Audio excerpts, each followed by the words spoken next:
সেটা কোথায় হবে আগে ওকে জিজ্ঞেস করি। আমি তো করতে চাইছি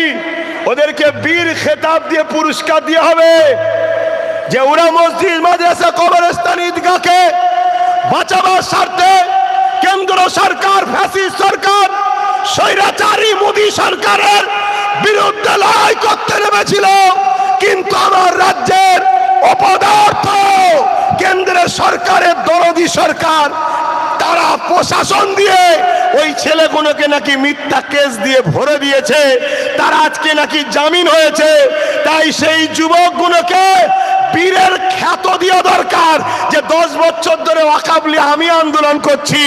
আমাকে এখনো খোদা জেলে দিল না, অত বড় বীরত্ব সম্মান আমি পেলাম না, তোরা যেটা পেয়েছিস তাই তোদেরকে একটু ফুলের মালা আমি পরিয়ে দিই, তাতে 1000 ছেলেকে পড়াবো আমি মালা।